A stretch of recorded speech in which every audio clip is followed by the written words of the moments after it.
Hello everyone, welcome to LC's Interview Vibes. So நம்ம இத்தனை நாள் நிறைய விஷயங்கள் பார்த்துட்டோம், ஓகேவா? ஸோ எல்லா விஷயங்களும் எப்படி இன்டர்வியூஸ் இருக்கும், என்னென்ன டைப்ஸ், என்னெல்லாம் பண்ணுறோம் அப்படின்லாம் நம்ம பார்த்துட்டோம். நம்ம இன்னும் ஒரே ஒரு விஷயத்தை மட்டும் நம்ம பார்க்காம இருக்கும். எல்லாரும் நினச்சிட்டு இருப்பீங்க, எப்போதான் 1-to-1 பற்றி பேச போகிறாங்க, எப்போ நம்ம 1-to-1 பற்றி கற்றுக்க போகிறோம் அப்படின்னு நம்ம வெயிட் பண்ணிட்டு இருக்கலாம்.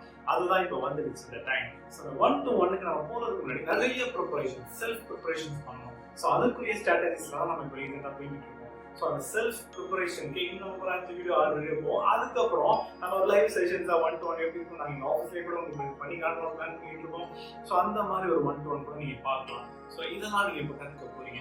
ஸோ ஃபர்ஸ்ட் இன்னைக்கு நம்ம ஃபர்ஸ்ட் ஆஃப் ஆல் என்ன பார்க்க போகிறோம்னு பார்த்தீங்கன்னா, நம்ம டைப்ஸ் ஆஃப் இன்டர்வியூ கொஸ்டின். இது ஒரு standard or traditional method questions கூட சொல்லலாம். ஸோ இந்த standard or traditional method questions பார்த்தீங்கன்னா ஒரு எஜுகேஷன், ஒர்க் எக்ஸ்பீரியன்ஸ், ஒரு கேரியர் கோல்ஸ் இதை பேஸ் பண்ணி தான் இருக்கும். ஸோ இந்த டைப்ஸ் ஆஃப் கொஸ்டின் என்னெல்லாம் இருக்கும், அதை எப்படிலாம் நம்ம ஓரளவுக்கு ஆன்சர் பண்ணலான்றதா இன்னைக்கு நம்ம பார்க்கணும், ஓகேவா?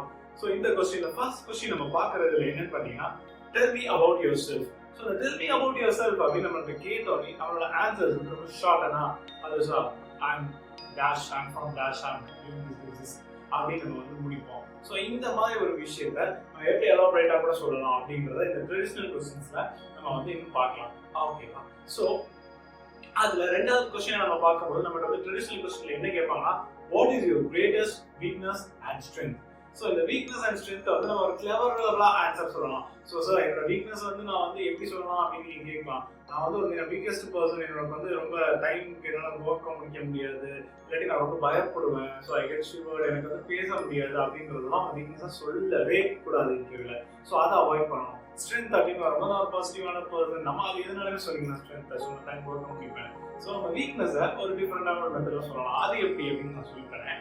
ஸோ என்னோட வீக்னஸ் என்னன்னு பார்த்துக்கிட்டீங்கன்னா, என்னை நம்பி யாராவது ஒரு ஒர்க்கை கொடுத்துட்டாங்கன்னா, ஒரு டெடிகேட்டடான பர்சன் அந்த ஒர்க்கை முடிக்கிற வரைக்கும் அந்த இடத்த விட்டு என்னால் மூவ் ஆக முடியாது.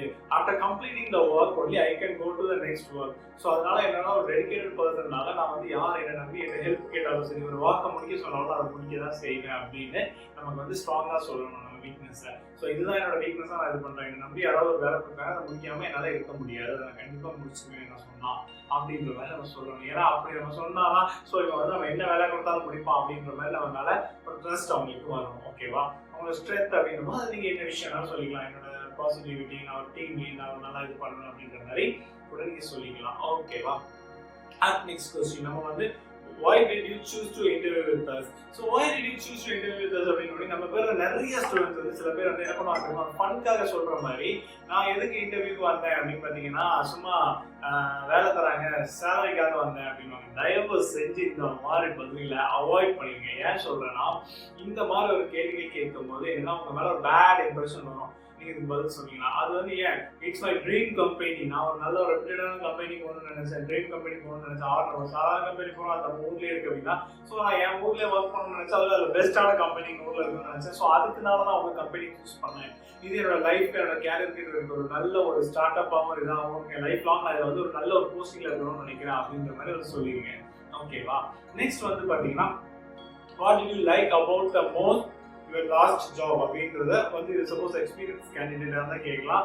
அது என்ன லீஸ்ட் அப்படின்னு கேட்கலாம். அதே மாதிரி அந்த ஜாப்ல உங்களுக்கு பிடிக்காத விஷயம் என்ன அப்படின்னு சொல்லி கூட கேட்கலாம். அண்ட் நீங்க காலேஜஸ் காலேஜ்ல இருந்து வரீங்க, மேனேஜ்மெண்ட்ஸ்ல இருந்து வரீங்கன்னா, ஸோ அந்த இதுல இருந்து உங்களுக்கு என்ன கடைசியா பிடிச்சது, என்ன பிடிக்காது உங்க காலேஜ் ஸ்கூல்ல அப்படிங்கும் போது அந்த இடத்த பத்தி எனக்கு அங்கே பிடிக்காத இல்லவே இல்லை, எனக்கு பிடிச்சது எல்லாமே எனக்கு நல்ல ஒரு ஃப்ரெண்ட்லி நேச்சர், நல்ல ஃப்ரெண்ட்ஸா இருந்தோம், நாங்கள் ஜாலியாக இருந்தோம், ஸோ எங்களுக்கு ஒர்க் பண்ண ஈஸியாகிடுச்சு அப்படின்னு தான் சொல்லணும். எனக்கு பிடிக்காது அங்கே பார்த்தீங்கன்னா ரொம்ப பஸ் பார்த்தீங்கன்னா அவங்க மேனேஜர்ஸ்லாம் சரியா இல்லை, அவங்க பேசலாம் எனக்கு பிடிக்காது, அந்த கம்பெனி நேச்சரே நல்லா இருக்காது அப்படின்னு குறையே பேசாதீங்க. ஏன்னா நீங்க ஒரு குறை பேசும்போது உங்க மேல ஒரு பேட் இம்ப்ரெஷன் வரும். ஏன்னா நம்ம என்ன செய்வோம், நல்ல மனுஷனா நம்ம ஒரு கிட்ட சொன்னோம்னா அவங்க நினைப்பாங்க இதே மாதிரி தானே இவன் வெளியே போய் நம்ம கம்பெனி சொல்லுவான், இவன் இன்னொரு இடத்துக்கு போகும்போது நம்ம இதே மாதிரி ரெஸ்பெக்ட் பண்ணுவோம் அப்படின்றது நம்ம மேல ஒரு பேட் இம்ப்ரெஷன் உருவாகிறதுக்கு நிறைய சான்ஸ் இருக்கு. ஸோ அதை அவாய்ட் பண்ணுறதுக்காக நீங்க தயவு செஞ்சு அந்த மாதிரி வேர்ட்ஸை யூஸ் பண்ணாங்க. பாசிட்டிவாக மட்டும் சொல்றீங்க, எனக்கு அப்படி ஒன்றும் இல்லை, அங்கே எனக்கு வாக்கிங் நல்லா இருந்துச்சு, ஸோ நெக்ஸ்ட் ஸ்டெப் போன என்னோட career, so I was change the job, so நான் ஒரு நல்ல கம்பெனிக்கு வரணும்னு நினைச்சேன், அதனால காலேஜ் முடிச்சு உங்கள் கம்பெனி செலக்ட் பண்ணேன் அப்படிங்கிற மாதிரியே சொல்லி முடிச்சுருங்க, ஓகேவா? Next so what are your short and long term goal? So நான் ஆல்ரெடி சொன்னதுதான். ஸோ இந்த short and long term goal அப்படின்னு நம்ம எடுத்துக்கிட்டோம்னு பார்த்துக்கோங்களேன். ஷார்ட் அப்படின்னும் போது நம்ம வந்து ஷார்ட் டேர்ம் கோல் வந்து உங்க கம்பெனியில் பிளேஸ் ஆகிறதா என்னோட ஷார்ட் டேர்ம் கோல். என்னோட லாங் டேர்ம் கோல் அப்படின்னு எடுத்துக்கிட்டா நான் ஒரு நல்ல ஒரு உங்க கம்பெனியோட நல்ல ஒரு போஸ்டிங்ல என் காலேஜுக்கு இதே இடத்துக்கும் அதர்வைஸ் என்னோட இதே இதுல நான் ஒரு உங்க இன்டர்வியூவரா இருக்கணும், நான் ஒரு நல்ல ஒரு பிளேஸ்க்கு போகணும், இதுல ஒரு நல்ல ஒரு ரோட்ல இருக்கணும் அப்படின்ற மாதிரி நீங்க சொன்னீங்கன்னா they will get attracted. So இந்த மாதிரி ஒரு மேஜரான நம்ம பார்த்ததுதான் ஸ்டாண்டர்ட் ட்ரெடிஷனல் கொஸ்டின்ஸ். இந்த மாதிரி இருக்குதான் based standard traditional questions. So இந்த மாதிரி கொஸ்டின்ஸ்க்கு நீங்க ப்ரிப்பேர் ஆகிக்கணும். நம்ம ஃபர்ஸ்ட் பார்த்தது ஒரு question del me about your self. Del me about your self நீங்க அட்ராக்ட் பண்ணலாம். சம் கொஸ்டின்ஸ் நம்ம ஷார்ட் ஆன்சர் பண்ணா நல்லதுதான். பட் இந்த கொஸ்டின்ல கூட நீங்க வந்து உங்களை அட்ராக்ட் பண்ற மாதிரி உங்களோட டீடைல்ஸ் ஃபுல்லா சொல்லலாம்.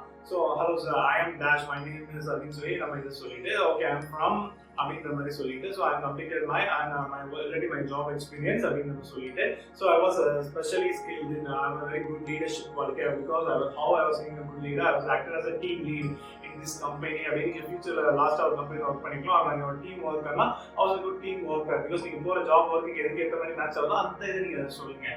ஸோ அதே மாதிரி நீங்க காலேஜ் சப்போஸ் நீங்க ப்ரெஷர் ஆகுறீங்கன்னா நான் வந்து என் காலேஜ்ல வந்து I was acted as a good leader, I was acted as a class representative, or I was acted as my department leader, or I was acted as a college people leader, அந்த மாதிரி ஏதாவது school people leader, இந்த மாதிரி எக்ஸாம்பிள்ஸோட உங்க skills சொன்னீங்கன்னா இன்னும் அவங்க attract பண்ணுவோம். ஏதாவது டீம் ஒர்க்கர் அப்படின்னா நான் ஒரு டீம்ல ஒர்க் பண்ணிருக்கேன். I was working in the club as a member and worked as a best team member and I was activated more events in the back end and strengthened my teams and to make them win அப்படின்ற மாதிரி சொல்லும்போது அது இன்னும் கொஞ்சம் அட்ராக்டிவா இருக்கும். So இந்த மாதிரி எக்ஸாம்பிள்ஸோட சொல்லுங்க. அதுக்கப்புறம் முடிஞ்ச உங்க பேரண்ட்ஸோட இன்ட்ரெஸ்ட் சொல்லுங்க அண்ட் உங்களோட ஃபேவரட்ஸ் நீங்க என்னெல்லாம் பண்ணுவீங்க அண்ட் நெக்ஸ்ட் ஒரு ஸ்ட்ரென்த் அண்ட் வீக்னஸ் கூட இதை நீங்க இன்க்ளூட் பண்ணலாம். நெக்ஸ்ட் வந்து பார்த்தீங்கன்னா உங்க long time and short time கோலை கூட நீங்க சொல்லலாம். இந்த மாதிரி விஷயங்கள் எல்லாத்துக்குமே நீங்க ஒரே பதிலா சொல்லிட்டீங்க. நெக்ஸ்ட் கொஸ்டின் அவங்க ட்ரெடிஷனல் கொஸ்டின் கேட்கறதுக்கு கொஸ்டினே இருக்காது. ஸோ இந்த ஒரே கொஸ்டினா கூட உங்களுக்கு எதுக்கு நம்ம ஸ்கில் தான். ஸோ அவங்க நினைப்பாங்க okay it's very good talk to you can proceed everything அப்படின்னு நம்மளால ஒரு ஃபர்ஸ்ட் இம்ப்ரெஷனா அந்த ஃபர்ஸ்ட் கொஸ்டின்லேயே நம்ம ஏற்படுத்தலாம். ஓகேவா? ஸோ இதெல்லாம் நல்லா தெரிஞ்சுக்கோங்க. இன்னும் நம்ம அடுத்து வரப்போறதுல என்னென்ன கொஸ்டின்ஸ் வேற டைப்ஸ் ஆஃப் கொஸ்டின்ஸ் என்ன இருக்குன்னு பார்க்கணும்னா நீங்க மறக்காம நம்ம லைஃப் சேஞ்சஸ் இந்த சேனலை சப்ஸ்கிரைப் பண்ணிக்கோங்க. இன்னும் நிறைய வீடியோஸ் வந்துட்டு இருக்கு. உங்க இன்ட்ரெஸ்ட் நம்ம கெயின் பண்ண போறோம். நிறைய டைம்ல நம்ம கிராக் பண்ண போறோம். நம்ம இன்டர்வியூஸை நம்ம இந்த வீடியோஸ் பார்க்கவங்க பெரிய ப்ராக்டிஸ் பண்ண போறீங்க நாங்கள் நம்புறோம். ஸோ இதை வந்து நீங்க மட்டும் இல்லை உங்க ஃப்ரெண்ட்ஸ்க்கும் ஷேர் பண்ணுங்க, அவங்களும் இன்ட்ரெஸ்ட் பண்ணணும், ஃபேமிலிக்கும் ஷேர் பண்ணுங்க. ஓகேவா? Happy learning, keep in touch with LC. Thank you.